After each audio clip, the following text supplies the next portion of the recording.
Dear students, जय Hind. Hope आप सब बहुत बढ़िया होंगे।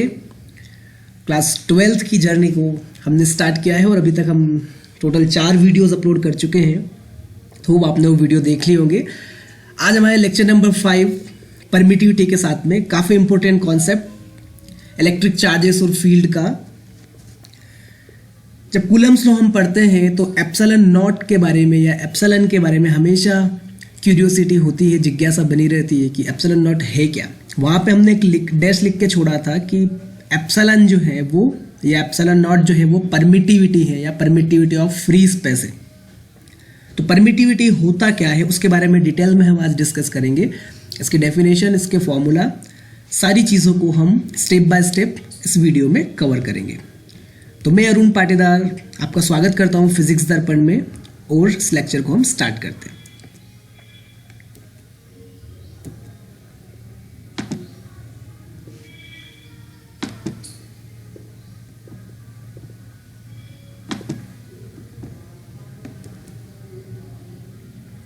इससे पहले छोटा सा कॉन्सेप्ट हम पढ़ने वाले हैं, इलेक्ट्रिक चार्जेस वर्सेस मास। ये टॉपिक हम कवर करेंगे, उसके बाद हम परमिटिविटी के कॉन्सेप्ट को कंटिन्यू करेंगे।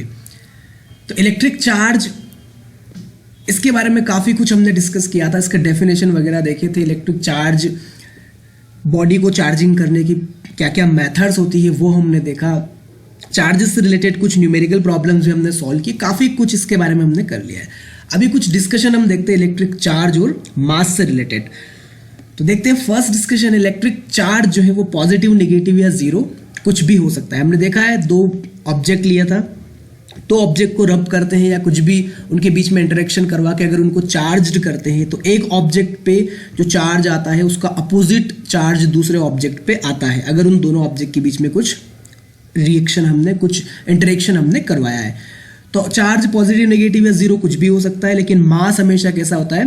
पॉजिटिव होता है, क्योंकि मास जो है वो एज ए होल है, वो कंटिन्यूअस प्रॉपर्टी है, तो वो पॉजिटिव ही होता है। मास नेगेटिव कभी भी नहीं होता है। आपने भी नहीं देखा होगा किसी चीज़ में नेगेटिव वाला मास आ गया हो, है ना। सेकंड है इलेक्ट्रिक चार्ज हमेशा क्वांटाइज्ड होता है। क्वांटाइजेशन ऑफ चार्ज हमने पढ़ा हुआ है, Q equal to N E, है ना। N number of charge particles थे, मतलब नंबर ऑफ इलेक्ट्रॉन्स थे, और ई जो है वो चार्ज ऑन 1 इलेक्ट्रॉन था। तो चार्ज का क्वांटाइजेशन हमने एक डिफरेंट जो पूरा का पूरा टॉपिक था वो हमने डिस्कस किया है। इलेक्ट्रिक चार्ज जो होता है वो क्वांटाइज्ड होता है। वहीं अगर हम मास की बात करें तो मास का क्वांटाइजेशन अभी तक स्टेब्लिश नहीं हुआ है। हालांकि हम बोल सकते हैं कि मास भी क्वांटाइज्ड होता है, मास को भी एक छोटे छोटे पार्टिकल के फॉर्म में हम उसके भी टुकड़े टुकड़े कर सकते हैं, लेकिन फिर भी कहाँ तक, किस लेवल तक उसको हम जाके क्वांटाइज्ड कर सकते हैं ये अभी तक ठीक से स्टेब्लिश नहीं हुआ है। तो हम अभी तक बोलेंगे कि क्वांटाइजेशन ऑफ मास जो है वो नॉट येट स्टेब्लिश्ड। फिर है स्पीड मैटर करती है। अगर कोई बॉडी चार्ज्ड है और उसको हम किसी वेलोसिटी से मूव करवा रहे हैं, उसकी स्पीड को कंटिन्यूअसली इंक्रीज करते जा रहे हैं, तो उस बॉडी पे जो चार्ज है उस पर कोई इफेक्ट नहीं होगा। वहीं पे अगर कोई ऑब्जेक्ट है, अगर उसको हम मूव करवाएंगे तो उसकी वेलोसिटी इंक्रीज करने के साथ साथ उसके मास पे भी इफेक्ट होगा। कैसे? अगर आप कार में बैठे हैं और कार की स्पीड आप 80 किलोमीटर पर आवर से चल रहे हैं, अगर आपने उसको 100 किलोमीटर पर आवर कर दिया, यानी कि स्पीड आपने इंक्रीज कर दी, तो आपका मास इंक्रीज हो जाएगा, है ना। यहाँ इस स्टेटमेंट के अकॉर्डिंग तो ऐसा ही लग रहा है, मास of the body increases with its speed. तो जैसे जैसे आप स्पीड बढ़ाएंगे आपका मास इंक्रीज हो जाएगा। तो आप कार में बैठे हुए हैं और आपका मास या आपका वेट मान लो वो है 60 kg, और आपने जब 100 की स्पीड कर दी तो वो 60 kg से बढ़ के 61 kg हो जाएगा। ऐसा हुआ है क्या कभी? एग्जैक्टली नहीं होता है। तो यहाँ ऐसा क्यों लिखा है? Mass of a body increases with its speed. तो ये जो स्पीड यहाँ पे यूज़ कर रहे हैं, ये बहुत ज़्यादा स्पीड के बारे में हम बात कर रहे हैं। नॉर्मल जो हमारी लाइफ में हम लोग जो स्पीड यूज़ करते हैं कार में, या हम लोग जो मूव करते हैं या किसी व्हीकल की स्पीड होती है, वो नॉर्मल स्पीड होती है। वहाँ तक बॉडी के मास में कोई चेंजेस नहीं होता है। लेकिन यहाँ पे जो आपको ये C दिख रहा है, C आपको समझ आ गया होगा। C मतलब हमने स्पीड ऑफ लाइट के लिए यूज़ किया है 3 लाख मीटर पर सेकेंड, है ना। 3 × 10⁸ 3 लाख किलोमीटर पर सेकेंड आई थिंक।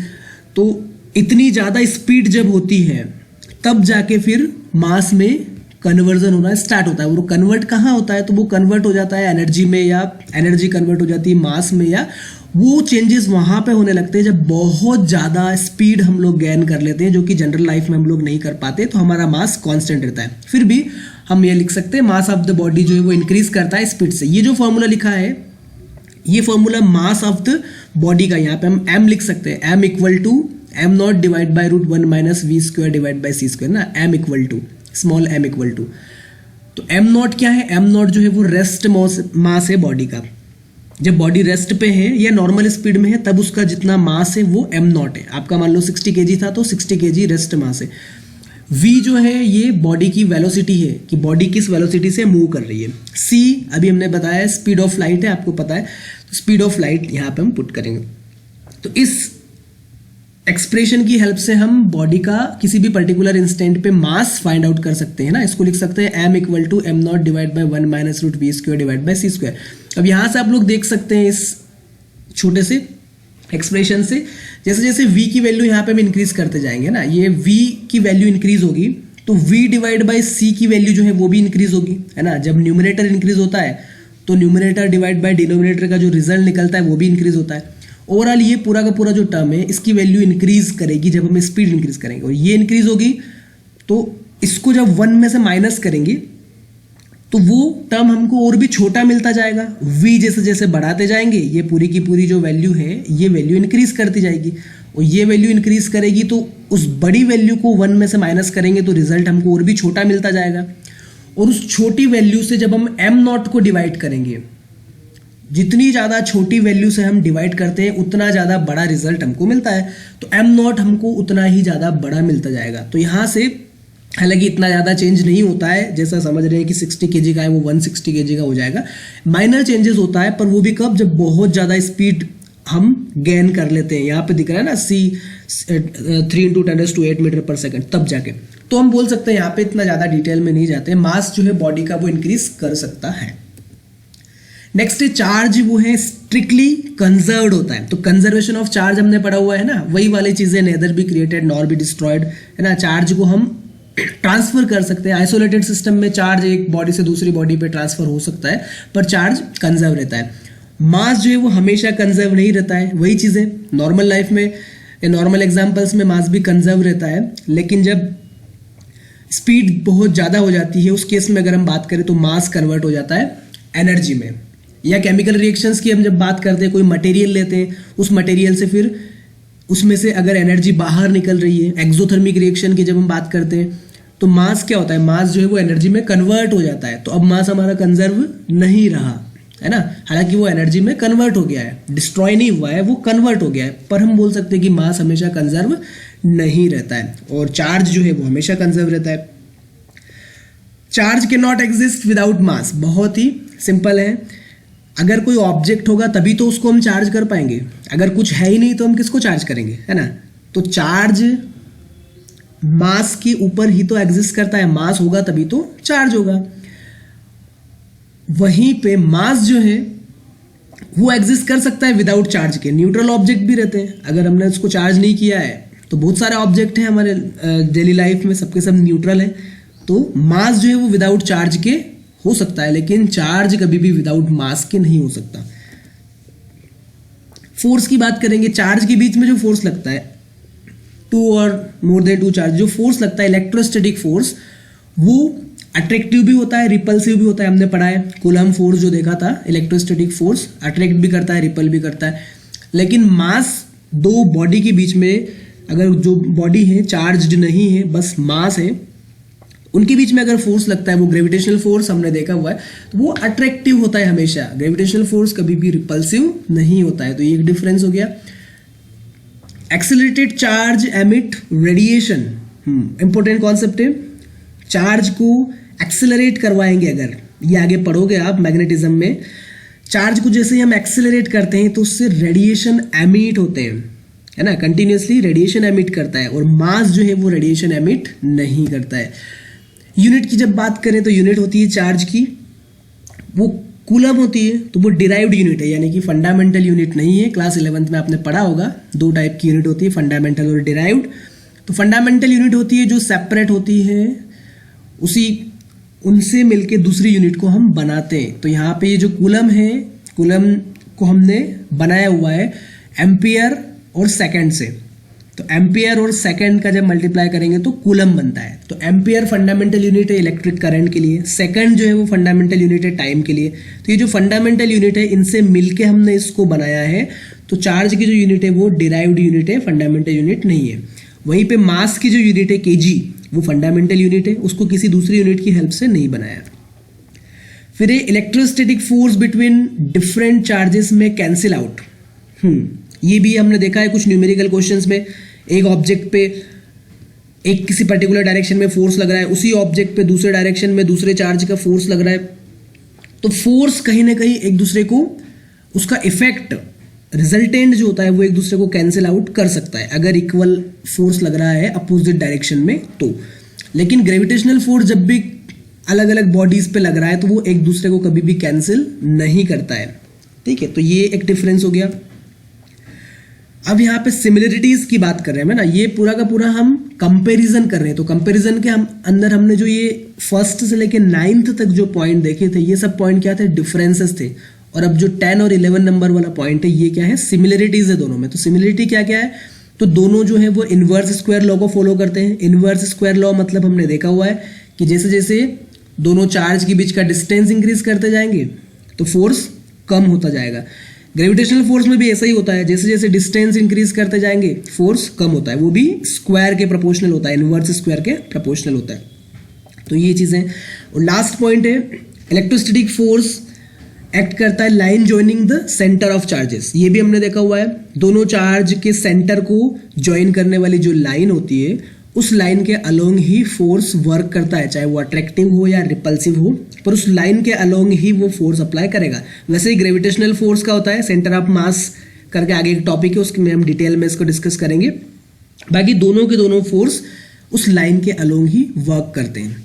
तो ये कुछ सिमिलरिटीज हो गई, नीचे जो दो हैं 10 और 11 और ऊपर जो थे वो डिफरेंसेस हो गए। तो पूरा का पूरा यहाँ पे एक डिस्कशन हो गया, एक कंपैरिजन हो गया इलेक्ट्रिक चार्ज और मास के रिस्पेक्ट में।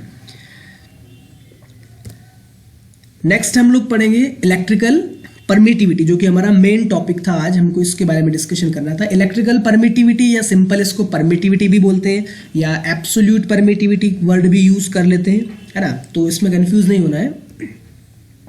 इसके लिए वही हम सिस्टम यूज करते हैं, पूरा का पूरा हमारा जो यूनिट है उसमें यही चलेगा, सिस्टम यही लेना है हमको। दो चार्ज हमने ले लिए Q1 और Q2 और उनके बीच में सेपरेशन हमने ले लिया R। तो वही वाली चीजें, दोनों एक दूसरे के ऊपर फोर्स अप्लाई करेंगे जो कूलम्स लॉ में हमने पढ़ा था। इसको मान लेते हैं F21 फोर्स और ये जो फोर्स अप्लाई करा है इसको मान लेते हैं F12 फोर्स। अब हम मान लेते हैं कि इस पूरे के पूरे सिस्टम को हमने कहाँ रखा हुआ है, वैक्यूम में। अभी तक के सारे एग्जाम्पल में हमने उसको एयर या वैक्यूम में ही रखा था, तो अभी भी हम इसको मान लेते हैं कि हमने इसको एयर में या वैक्यूम में रखा हुआ है पूरे के पूरे सिस्टम को। इसी सिस्टम को हम सेम सिस्टम लेते हैं, वही के वही चार्ज उतने ही डिस्टेंस पे रखते हैं, पर इस बार हमने उसको कहाँ रखा है, वाटर के अंदर। दोनों चार्ज Q1 और Q2 दोनों का मैग्नीट्यूड सेम है। अगर ऊपर Q1 और Q2 की वैल्यू मान लो 2 कूलम है तो नीचे भी हमने 2 कूलम लिया, सेम सिस्टम लिया है, बस चेंज क्या किया है, ऊपर हमने एयर में रखा था, अभी हम इसको वाटर के अंदर रख रहे हैं।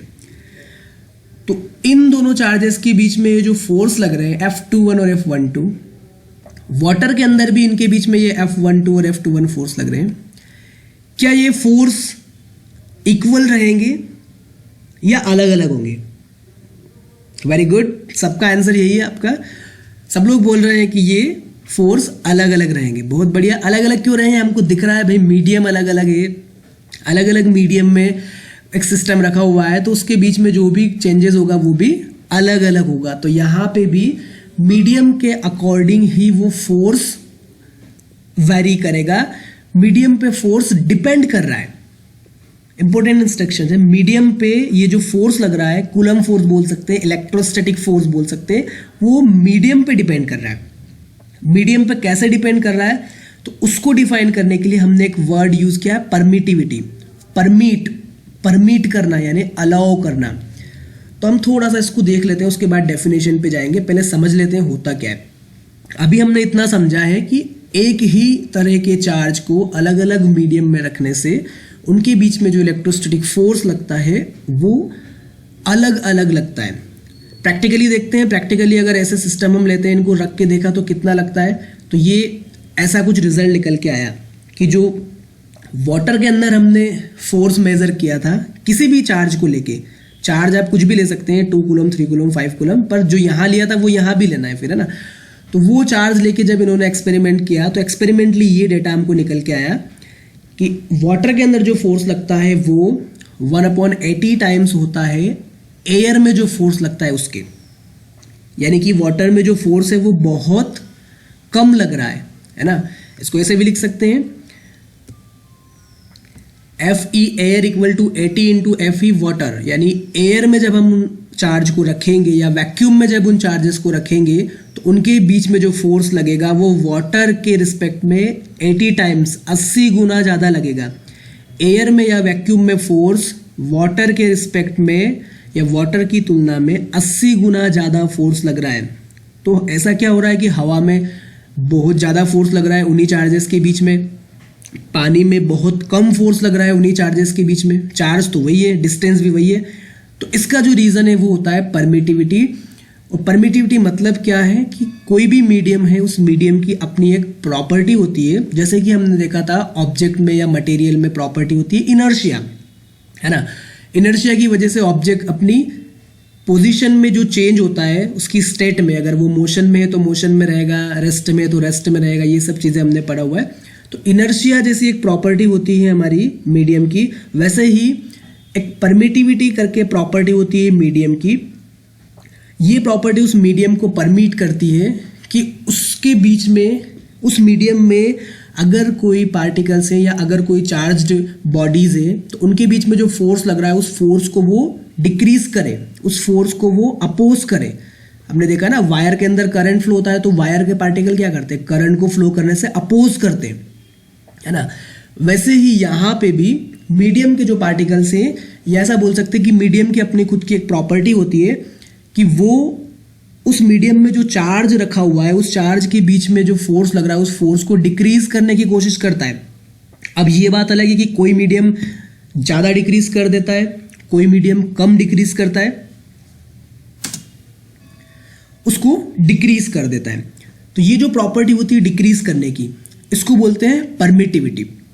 एज ए डेफिनेशन हम लिख सकते हैं permittivity permits its own field, मतलब परमिटिविटी अपने खुद के मीडियम को या मीडियम के पार्टिकल्स को परमिट करती है कि आप उस फोर्स को डिक्रीज करो, उसको अपोज करो। जो चार्जेस के बीच में फोर्स लग रहा है उस फोर्स को आप अपोज करो या डिक्रीज करो।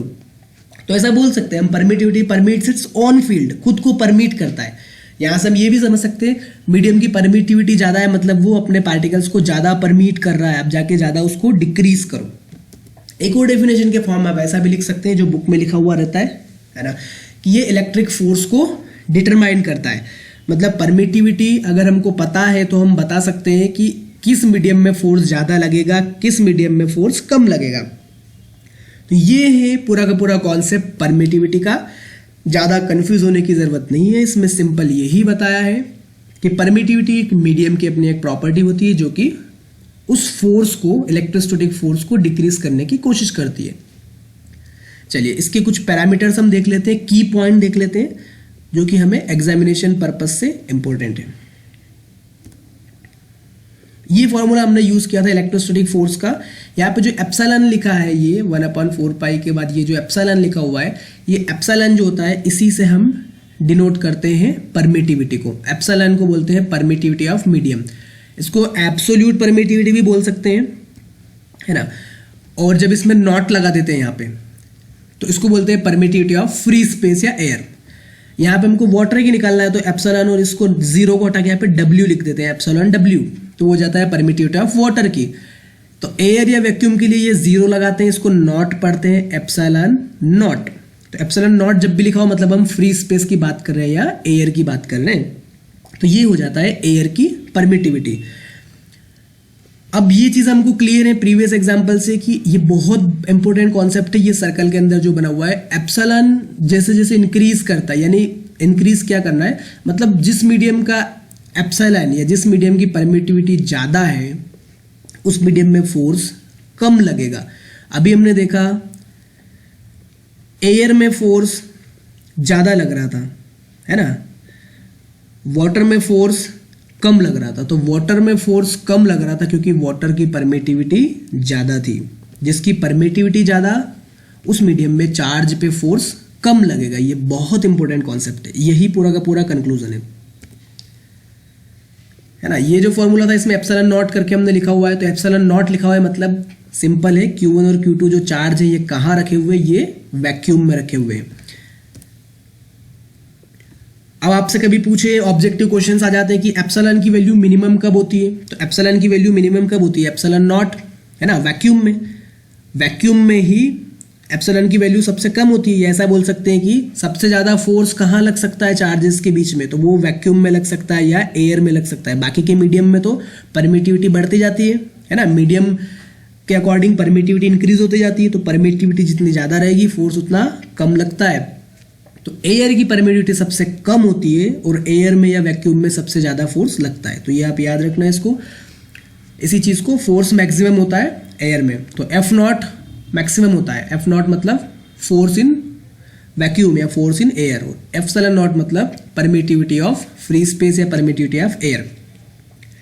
ये दो हो गए आपके ऑब्जेक्टिव कवर हो गए यहाँ से। एक तीसरा point epsilon M. Epsilon M मतलब मीडियम, कोई भी मीडियम ले सकते हैं, यहाँ पे वाटर लिख सकते हैं आप, ग्लास लिख सकते हैं ना। अभी हमने एम लिख दिया उसको स्टैंडर्ड, तो किसी भी मीडियम की परमिटिविटी हमेशा एप्सिलॉन नॉट से तो ज़्यादा ही होगी, है ना। जनरल अंडरस्टूड है। एयर की परमिटिविटी सबसे कम होती है, हमने लिखा है अभी मिनिमम फॉर वैक्यूम। तो एयर, किसी भी मीडियम की परमिटिविटी एयर या वैक्यूम की परमिटिविटी से हमेशा ज़्यादा होती है। इसी चीज को, ये जो यहाँ पे 2 पॉइंट लिखे थे हमने, इन्हीं 2 पॉइंट को हमने ये फॉर्मूले में यहाँ पे ऐसा लिख सकते हैं।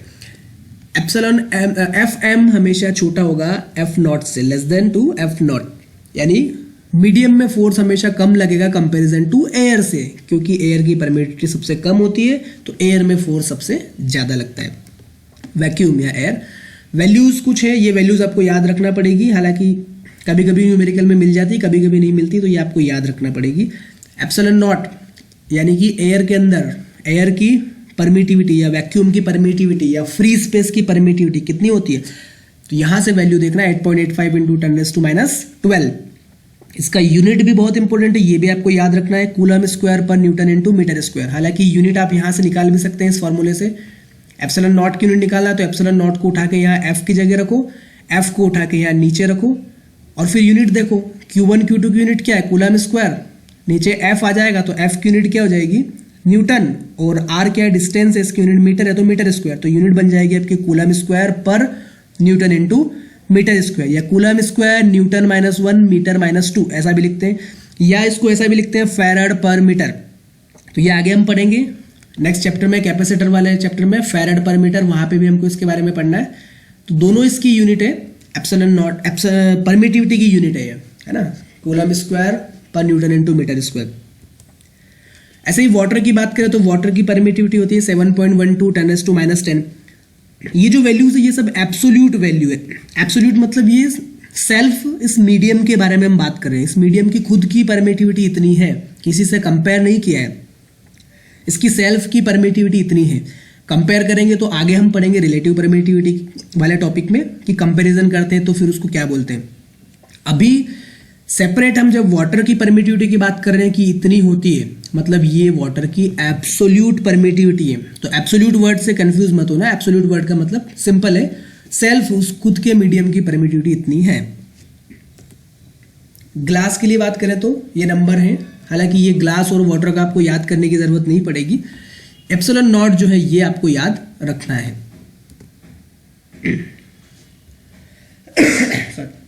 रिलेटिव परमिटिविटी और डाइलेक्ट्रिक कांस्टेंट, ये लास्ट टॉपिक है आज का हमारा, रिलेटिव परमिटिविटी।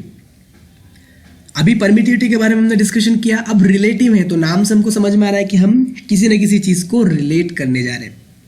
किसको रिलेट करेंगे, तो अभी हमने देखा है कि जो वैल्यूज थे हमारे पास में एब्सोल्यूट परमिटिविटी की, वो पॉइंट्स में आ रही थी ना, पॉइंट में और 10 की पावर में। ये हमने प्रीवियस स्लाइड में जो देखा था, यहाँ पे वाटर की देखा 7.12, ये 3.01, 10 टू द पावर, इतना ज़्यादा डिजिट आ रहे थे। अब हमको अगर कंपेयर करना है कि ये जो तीन चीज़ें हैं, ये एयर हो गया, ये वाटर हो गया, ये ग्लास हो गया, इसमें से किसकी ज़्यादा है किसकी कम है, यहाँ से नंबर को देखें, नंबर याद करेंगे फिर नंबर को लिखेंगे, काफ़ी कुछ डिफिकल्ट हो जाएगा।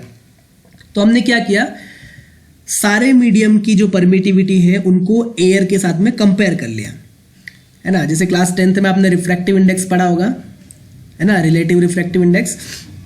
वैसे यहाँ पर रिलेटिव परमिटिविटी होता है, कुछ नहीं है, बिल्कुल सिंपल कॉन्सेप्ट है। किसी भी मीडियम की परमिटिविटी को हमको कंपेयर करना है एयर के साथ में, है ना। वही एग्जांपल हम ले लेते हैं, ये वाला सिस्टम हमने एयर वैक्यूम में रखा, है ना, ये वाला सिस्टम हमने वाटर में रखा। एक जैसा सिस्टम है पूरा का पूरा, पर मीडियम हमने अलग अलग रखे। अब मीडियम अलग अलग रखे तो ये दो चीज़ें हमने पहले यूज़ की थी। एब्सोल्यूट परमिटिविटी वाटर की कितनी है, ये 7.12 जो कि प्रीवियस स्लाइड्स हमने उठाया। एयर की परमिटिविटी, है ना, एप्सिलॉन नॉट जिसको बोलते हैं, ये वैल्यू, इसको भी हमने प्रीवियस स्लाइड से उठाया। अब अगर इन दोनों को हम कंपेयर करना चाहें, है ना, कि एयर वाटर की जो परमिटिविटी है वो एयर से कितने गुना ज़्यादा है या कितने गुना कम है, कितने टाइम्स ज़्यादा है या कितने टाइम्स कम है, तो कितने टाइम्स में मतलब हमारे पास कोई नंबर मिल जाएगा 1 2 3 4 5 6 की 10 गुना ज़्यादा या 20 गुना ज़्यादा या 50 गुना ज़्यादा या 50 गुना कम है। तो हमारा जो अंडरस्टैंडिंग है वो सिंपल हो जाएगा, हम समझ जाएंगे कि हाँ इतने गुना ज़्यादा है, मतलब इतना फोर्स उसमें लग सकता है।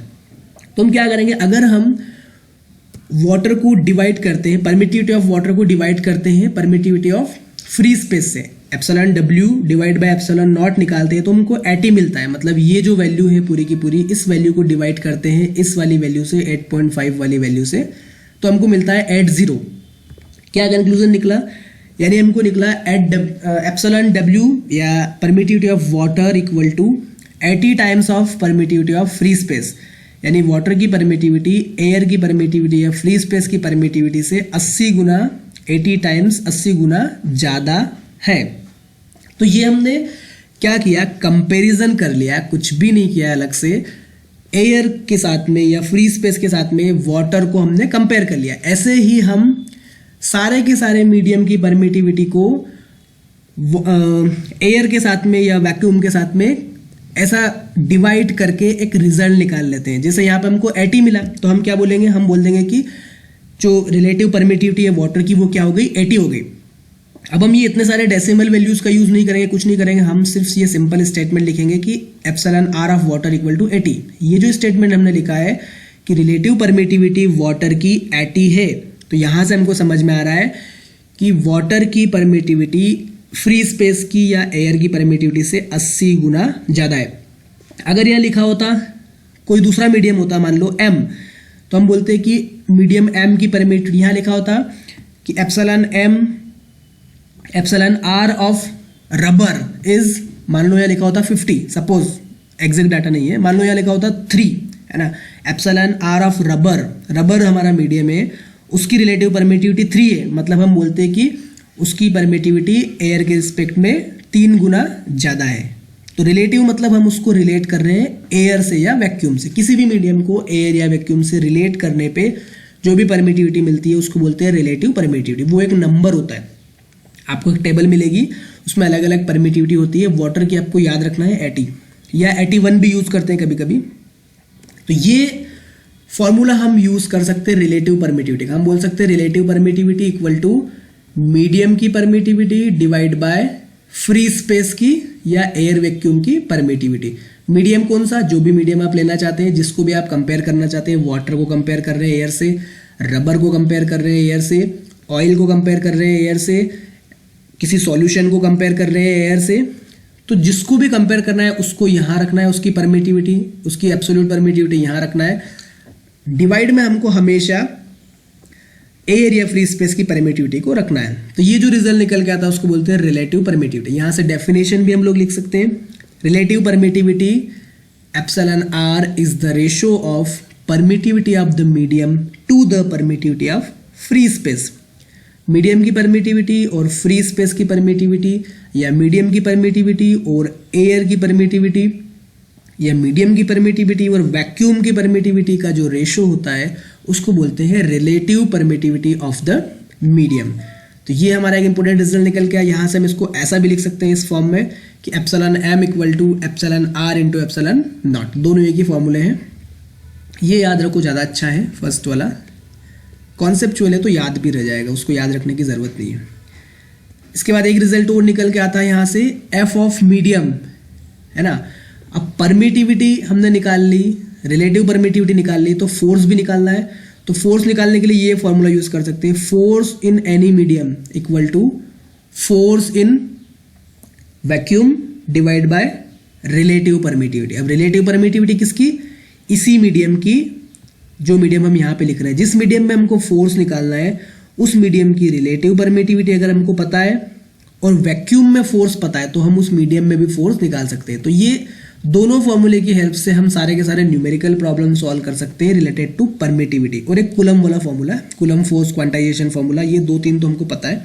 ये 2 फॉर्मूले और इसमें ऐड करेंगे तो काफ़ी कुछ एडवांस क्वेश्चन हम परमिटिविटी के और कूलम फोर्स के सॉल्व कर पाएंगे। ये भी इंपॉर्टेंट फॉर्मूला है लास्ट वाला। अब यहाँ पे हमने हेडिंग में लिखा था डाइलेक्ट्रिक कांस्टेंट, है ना। तो डाइलेक्ट्रिक कांस्टेंट कोई अलग से चीज़ नहीं होती है, इसके बारे में डिटेल में हम पढ़ेंगे कैपेसिटर्स में। अभी थोड़ा सा इसका इंट्रोडक्शन ले लेते हैं। इसी को डाइलेक्ट्रिक कांस्टेंट बोलते हैं, अलग से कुछ नहीं है। अभी जो हमने रिलेटिव परमिटिविटी निकाला ना, रिलेटिव परमिटिविटी को ही डाइलेक्ट्रिक कांस्टेंट बोला जाता है और उसको ग्रीक लेटर ये स्मॉल के से डिनोट करते हैं, कप्पा इसको बोलते हैं, के जैसा दिखता है, ग्रीक अल्फाबेट का लेटर है स्मॉल लेटर कप्पा। तो एप्सिलॉन आर भी लिख सकते हैं, यहाँ पे आप कप्पा भी लिख सकते हैं, K equal to epsilon M divide by epsilon not, ऐसा भी लिख सकते हैं। दोनों वर्ड है, दोनों से हम इसको डिनोट करते हैं। तो ये था परमिटिविटी और रिलेटिव परमिटिविटी का पूरा कॉन्सेप्ट। अच्छे से आप इसको नोट डाउन कीजिए। और ये जो कुछ पैरामीटर्स है इसमें कुछ फॉर्मूलाज है, ये तो डेफिनेशन से कुछ फॉर्मूलाज है और कुछ वैल्यूज है, उनको आप मेमोराइज करने की कोशिश कीजिए तो आप इजीली इससे रिलेटेड क्वेश्चन सॉल्व कर पाएंगे। नेक्स्ट वीडियो में हम मिलेंगे न्यूमेरिकल के साथ में, कूलम लॉ के कुछ न्यूमेरिकल और उसमें हम परमिटिविटी वगैरह के न्यूमेरिकल भी मिक्स करेंगे, तो काफ़ी अच्छा वीडियो होगा नेक्स्ट वीडियो। तब तक के लिए हैप्पी लर्निंग, पढ़ाई करते रहिए। जय हिंद।